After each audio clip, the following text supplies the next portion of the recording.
just tried to record this video for about 10 minutes, and I had this, because I've never used a GoPro before, I had this plastic cover on it. It's like, oh, this will keep it protected. Yeah, I didn't think because it's waterproof, I'm sitting here talking to nobody. I mean, talking to a camera, but talking to nobody. You can't hear anything. You can see my mouth moving, you hear muffles. Anyways, my name's Ethan, this is my shop.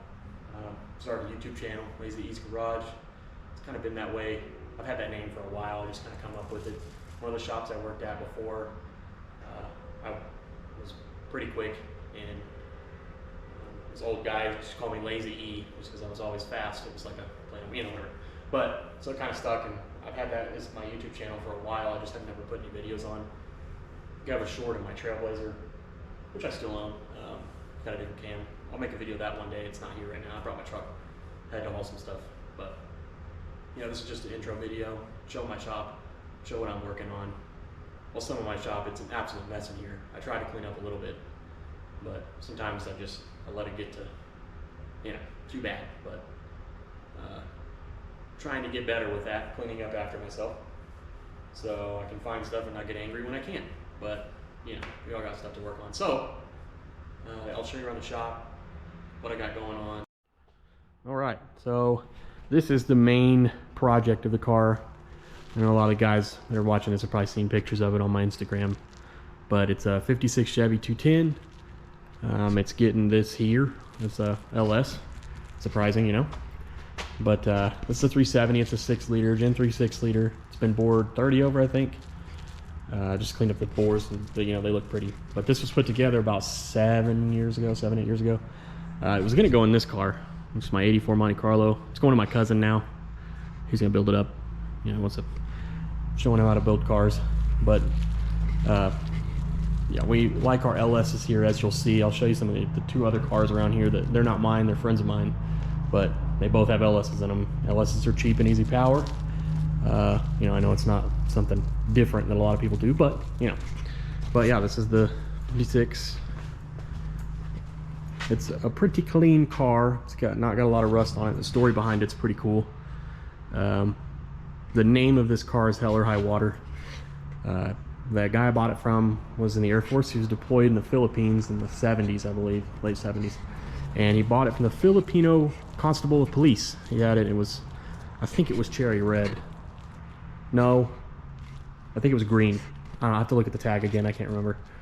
But anyways, he bought it from him. It had no body work done to it. It was a pretty busted up car at that time, but now it's completely straight. Said he had brought it to some body shops in the Philippines, and he said their work was amazing for not having the same tools that a bigger body shop has. They were doing it on the ground with steel bars, and like they did these rockers. These rockers were done in the Philippines. There's been some floor patches done in the Philippines, and it was all done by hand with bars on the ground, bending it up, welding it together, and so far it comes out good. And the doors were on this. They fit perfect. The gap was perfect. They shut good, so it's good for me. These holes are getting welded up. It's just going to be painted a primer black.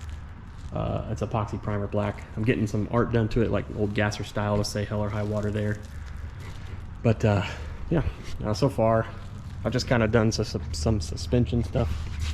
I've got the just rack and pinion steering in it, tubular arms, just kind of your standard stuff, skinnies, slotted mags, the classic. But I put rack and pinion in it. The one thing I'm picky about is steering. I love old cars, but their steering, the floaty steering is just bugs me. So I try to put rack and pinions in everything, or I've had a few C10s and some square body trucks that I will instantly put new steering in before I do anything to it. And there's a train going by. There's a train about 15 feet from my shop, so yeah, sorry about that. But I'll show you the other cars. As you see, there's all the rest of it. But the other cars, this is my friend Kevin's. His brother is building it for him. It's a LS Jeep, Jurassic Park. It's pretty cool. And then this is a Chevelle. It's my friend Pat Chevelle, just kind of collecting some stuff, as you can see. He's out on work at a job, but it's got an LS2. Love our LSs. It's just simple and easy power, as I said before. But yeah, so I'm pulling apart this thing just to get it sent off. When I built it originally, I got it I put ARP studs, main studs in it, and didn't line hone it. I was just gonna run it, send it, and if it blew up, it blew up, because it spun fine. No binding, you know, didn't feel bad, but that's stupid. Don't do that. If you're building a motor and you're gonna put main studs in it, line hone it. It's just safe. It's not expensive. It's safe to do. You know, make sure everything's straight in there. The forces that are imparted on the block from the studs are different from bolts, so it's, you know, you want everything to be straight, perfectly straight with those. They're putting quite a bit more force. But yeah, that, I remember when to turn the camera around so I'm not just staring at nothing. I probably did that this whole video, but that's my shop. I'm gonna get it really cleaned up, and then I can show you the rest of it, because it, you know, it's bad in some places. Basically everything on that side of the car, the other side, you know, just behind that shop vac, that's all the stuff that's going in this car. A Quick Performance 9-inch, oh, I can show you that. I did my professional powder coat job on that one, which is just chassis black paint, by the way. But that's the 9-inch. It's a Quick Performance 9-inch, great company, great prices. This thing is a unit for a good price. It's getting Caltrax, so I have the upgraded leaf spring mounts. I haven't gotten the carrier yet. I've got the brakes and the axles, but I'm still waiting on the carrier. The carriers, I guess they said, were a little bit behind. It's fine. It's not, you know, you gotta be patient sometimes with car parts like that. Like if you're buying something that's kind of a, not really a one-off per se, but a lot of people are buying it at once. But that's gonna be a 35 spline True Track, so it's a unit. I think it's way more than I need in this thing. Oh, I didn't even say what I was going to do to it. It's not just getting that motor. It is getting a 871 Mooneyham street blower, the old root style blower. A lot of people, you know, everybody does turbos and things like that, which for the price, I see why. I make a lot more power doing turbos, but I just want to do something different. I've always wanted a big blower. You know, I built some sleepers in the past, and you know, I'm kind of over the sleeper thing. I want something that's, you know, loud and out there. So I'm doing a 871 Mooneyham street blower in this, which I can save up some pennies. But and a big and ugly bird catcher on the top of it in Enderley. Well, I don't think it's an Enderley. It might be. I don't remember the brand, but yeah, I want that look and I want that sound. You know, specifically the blower surge. I know if the educated guys are going to watch this, they're going to be like, "Oh, you want blower surge? It's bad for the motor." Blah blah. It's since it's going to be EFI, I'm not running carburetors. It's the Terminator X with the two 4150 throttle bodies. I can do it with timing instead of fuel, so it'll be, you know, it won't be as bad for the motor.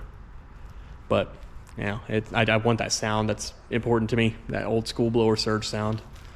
I might post a little clip if I could find one of it, if you know, people watching that don't know, but you know, chirps the tires at idle kind of thing. But it is going to be a cruiser. I don't want a cage in it. I'm not going to take it out and drag race it. You know, I don't want a cage. You know, I want it. I'm going to put a 1/4 inch thick steel plate on the back so I can put a car seat for my cousin's son, Noah, so he can ride with us. And yeah, it's going to be a cruiser, you know, something I take to the car shows, maybe a like-to-like car, you know, something like that. But yeah, that's pretty much all I can think of right now as an introduction. I'm hoping to get some, this is just a shorter video. I'm hoping to get some longer videos. I do have a full-time job. You know, I'm a airplane mechanic, and I can only make it out here every weekend, you know, maybe one day a week, which sucks for trying to get the car done, but I try to stay out here like all day that day, and sometimes I can come out here both days, but I like to spend some time with my family. So yeah, I try to get what I can done, but I wanted to start doing this just to kind of, you know, get my projects out there. I watch a lot of Puddin's Fab Shop. I watch his videos every Monday. It's like part of my ritual. And you know, I listened to one of his older videos of him talking about starting a YouTube channel, and that's kind of what made me, like, you know, fork up the cash for a GoPro or whatever and start it. So I was like, man, maybe somebody wants to see, you know, the cars I'm building and wants to watch me do it.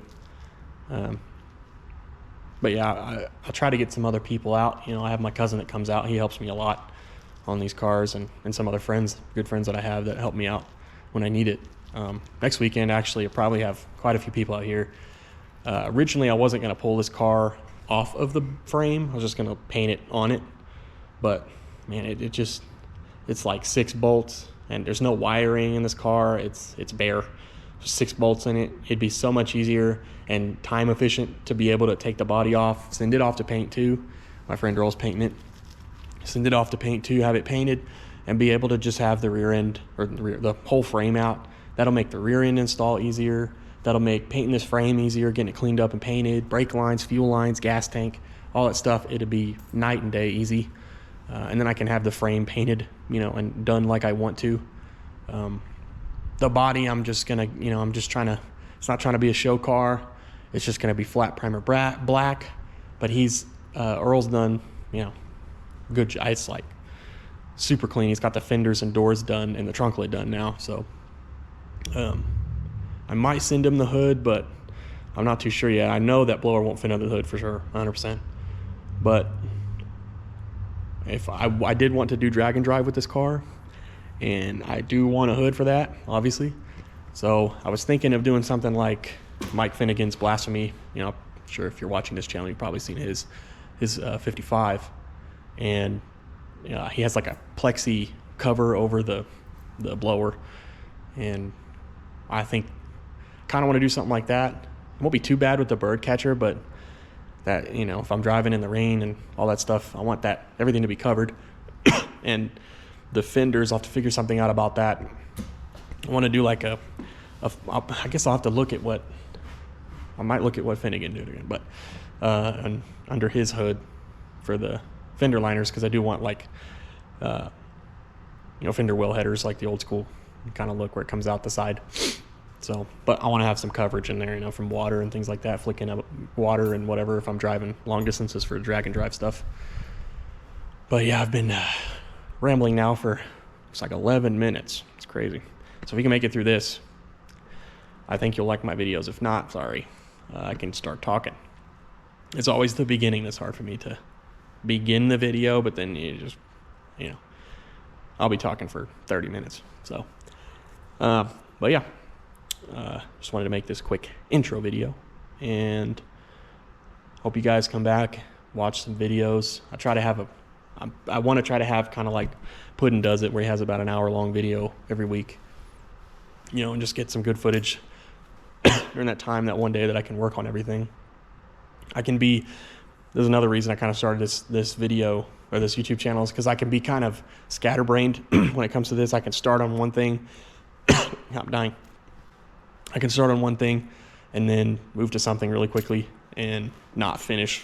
You know, I get 1,000 things started or almost done, and then it's like it's a whole day of just finishing all the stuff that I should have done in one take. But hopefully this helps me just start something and finish it to the end, because the next thing I got to do, the next big thing after getting the body off the frame, which wouldn't be too bad, is building a transmission. Never done that before, but we're going to give it a shot. I have a Turbo 400. I've been watching a lot of Mountains Garage videos and reading the ATSG manuals, and it actually doesn't seem too bad, other than the tools that I need, which I've made a few already to kind of disassemble. But yeah, just pick up those tools and I'm gonna start to make my own transmission. So build my own transmission. I'm dying again. I should probably go get a drink, but yeah. So hoping next weekend I can record us, you know, a bunch of us getting this body off the frame, get the frame moved out, get the body on a dolly, probably videotape making a dolly. Yeah. So hope you guys come back and watch next week. Thanks.